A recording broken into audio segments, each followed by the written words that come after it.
didn't want DeSantis. We didn't want Haley. We didn't want Christie. We didn't want Ramaswamy. We didn't want DeSantis. We didn't want anybody. We want him. What does that Who say is about that the person? Republican Party? It's not about what it says about the Republican Party. It's about what it says about the Democratic Party. Why? Because in the end, if you think about him being impeached twice, 34 felony counts or 34 felony convictions, and they still elected him president, it's not about him winning. It was an indictment against the Democratic Party and what the Democratic Party was offering the American citizens. We might sit up there and talk about, hey, you should be a party for the working class, which the Democratic Party was once known for. They're not known for that right now. Why? Because their message was catering towards others and towards other issues, and they forgot about the people that brought them there, that elevated the Democratic Party to what it was over these last few decades. That's why they look. Welcome back to Celeb Insider. Thanks for joining us. Let's get right into it. Stephen A. Smith made another explosive appearance on The View, and it seems like they forgot what happened the last time he was on. Back then, he completely dismantled their narrative and refused to parrot their Trump-obsessed talking points. But this time, he took it even further, going full MAGA and leaving the entire panel in utter disbelief. As always, don't forget to like the video and subscribe. It helps a ton. Now, let's dive in. First up, Stephen A. Smith didn't hold back when explaining why the Democratic Party is in absolute shambles. If the Democrats keep pushing the narrative that Donald Trump is a 34-time convicted felon, they need to take a step back and realize something. It doesn't make Trump look bad, it makes them look worse. Why? Because the American people still chose the so-called 34-time felon over their candidate. Let that sink in.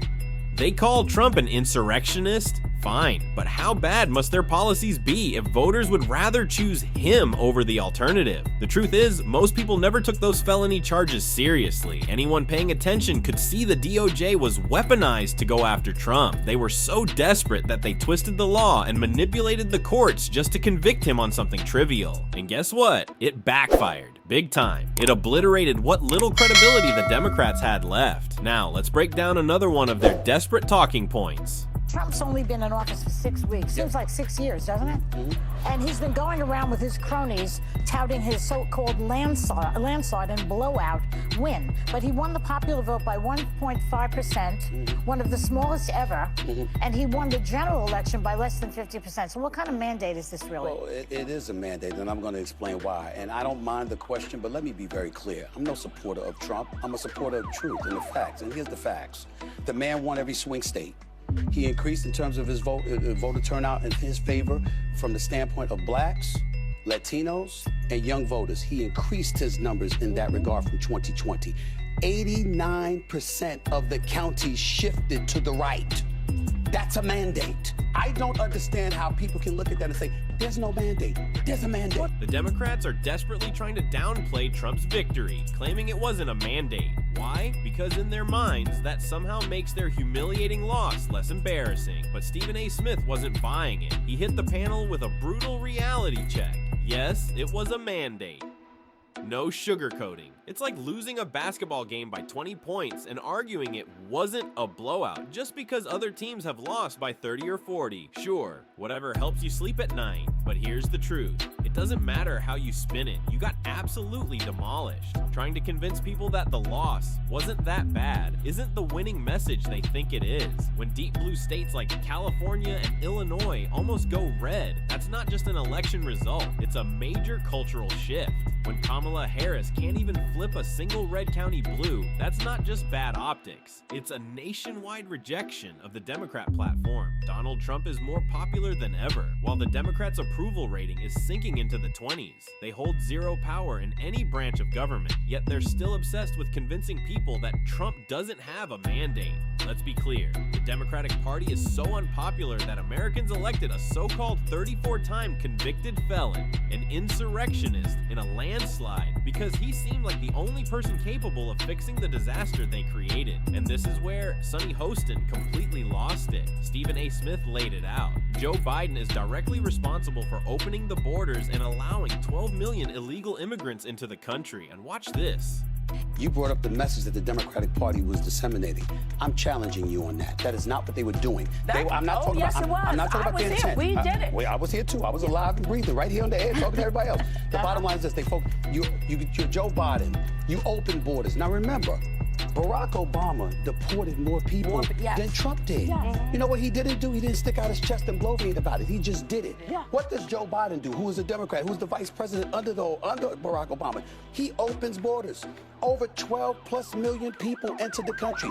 But the biggest point I'm making. He just took the key and just opened up a door? He just took, well, that's part of it. Even the Democrats say they did. With her signature snark, Sunny Hostin sarcastically quips, "So what? He just opened the door." Yes, Sunny, that's exactly what he did, and you don't have to look any further than Donald Trump to see the difference. The moment Trump took executive action, border crossings plummeted to 20-year record lows. There was no sweeping new border legislation passed between Trump's first and second terms, none. The only change: Joe Biden signing executive orders and pushing policies that intentionally made the crisis worse. And in a moment of epic irony, right after Stephen A. Smith drops these truth bombs, they bring on none other than the worst press secretary in history, Karine Jean-Pierre. And what's the first thing out of her mouth? It actually wasn't a mandate. Watch this. When Stephen was leaving, she said, "Nice to meet you, nice to meet you. I disagree with you." Yeah, I do. And I was curious, and so that's why I was curious. I do, on the mandate, on Donald Trump and his administration having a mandate, and we have to be super mindful and careful of this because he does not have a mandate. And what I mean by that is, if you look at the numbers, just look at the facts, he won with the smallest margin of the popular vote since the 19th century. There was no coattail, meaning that it is the House is at a razor thin, and he's on his way in the first 100 days to be the most unpopular president in their first 100 days. That is not a mandate. I have to believe they scheduled Karine Jean-Pierre to come on right after. Stephen A. Smith, for a reason. They knew he was going to obliterate their narrative, so they needed someone to step in, soothe the panel's bruised egos, and push the classic "we're perfect, we don't need to change anything" Irvonton philosophy. And this all ties back to the deep fragility and insecurity of the Democratic Party. They constantly brag about being college educated, not because it actually makes them more informed, but because they need to justify their massive student debt and useless degrees. The thought that non-college educated MAGA voters might actually be smarter than them is unthinkable. Instead of reevaluating their party's stance, which would require admitting they were wrong, they're more focused on protecting their fragile egos. They sit around patting each other on the back, telling themselves, "Oh no, we didn't really lose that badly. We did everything right. It was just racism and sexism that cost us the election." But then, Alyssa Farah Griffin swoops in with a brutal clapback to Karine Jean-Pierre. Does it really matter if it was a mandate or not? The guy won. Boom, watch this. But I guess the question is, does it matter if he has both houses of Congress in the White House? It does matter because right now we have, what we're seeing in this administration is he's taking a wrecking ball to the government. And what that means is so that people really understand as folks are sitting here and watching. There are folks who have been fired from the federal government, and now, is our water safe, right? Mm-hmm. Is our food safe? Right. The skies. The skies, right? We have to worry about getting on a plane. Is that going to be safe? Is there going to be a pandemic? Is there going to be a pandemic? And not only that, folks who need their Social Security check, are you going to get it? Yeah. I mean, that is real. And they're doing it without concern of the fallout. Right. They don't care. And that is something that and look, I understand. I'm pretty sure people didn't vote for those things. Right, because where's the economy? And right on cue, Karine Jean-Pierre falls back on the same tired fear-mongering tactics the entire Democratic Party relies on. They might cut your Medicaid. They might cut your Medicare. Social Security is on the chopping block. Planes will fall out of the sky. Pandemics will start popping up. You won't get your tax returns. The government will grind to a screeching halt. It's the same scripted panic they roll out every time because they have zero real evidence to back up their claims. And that's exactly why they keep losing. Over and over again in court, they're desperate because they know what Trump is doing will actually be a net positive. They know that if he's successful, people will be so thrilled with the Republican Party that the Democrats might never win another election again. But here's the thing, they don't care about improving the lives of their constituents. They only care about keeping them afraid and Trump deranged.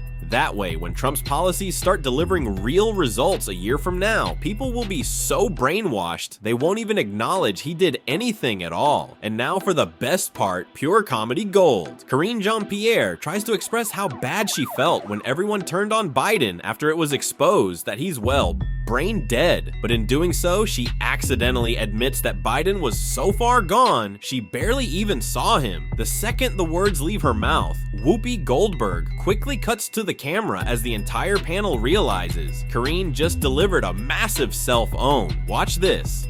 And it was shocking what I saw. But I also, I can't speculate, right? I don't know what would have happened. And anybody who says they do, they don't really know. And so I don't want to go to the past, to rehatch the past. I don't think that's a good idea.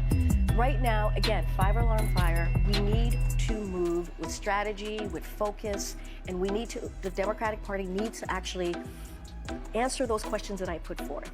Who are we and what are we fighting for? And how do we meet the moment? Press secretary, you were also an assistant to the president, so that meant you were able to interact with the campaign off time. Actually, I could not interact. I had a special kind of role as the press secretary. I did not interact with it. So you had no, as a commissioned officer. I could not.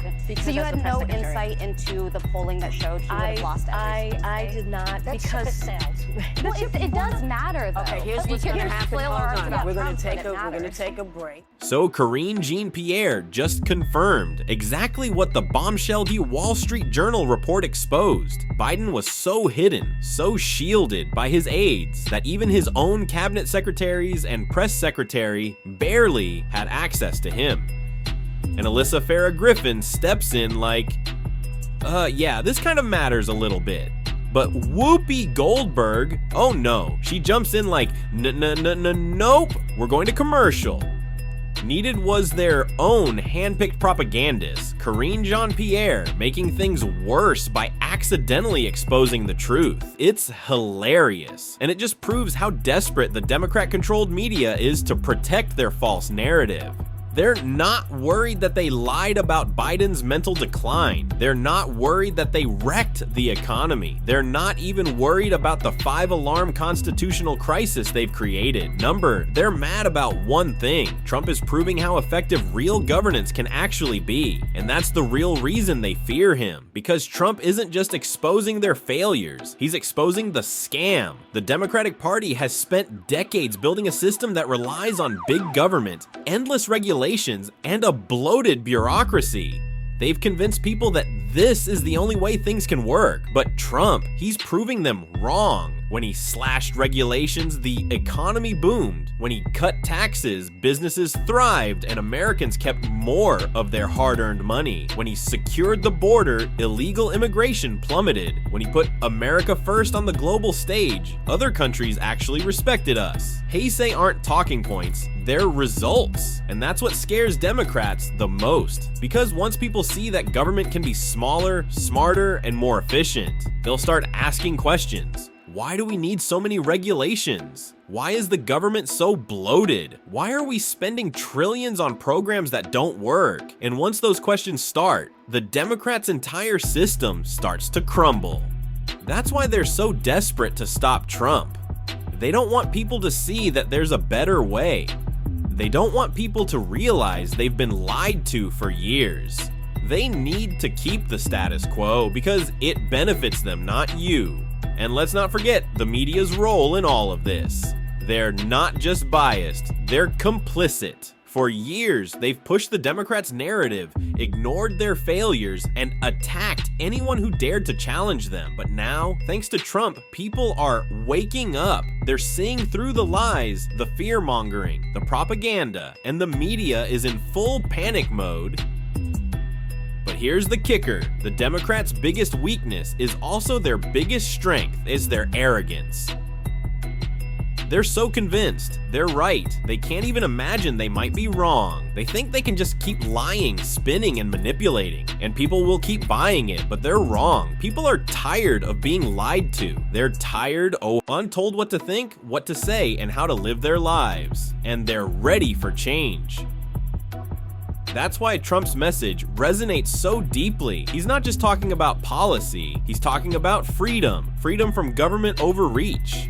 Freedom from endless regulations. Freedom from a system rigged against the average American. And that's a message the Democrats can't compete with. So what's next? The Democrats will keep lying, keep fear-mongering, and keep trying to distract from the truth. But the more they do, the more people will see through it. And when they do, the Democrats' house of cards will come crashing down. Of course, they'll conveniently leave out the fact that Kamala Harris raised over $1 billion, while Trump had just $300 to $400 million.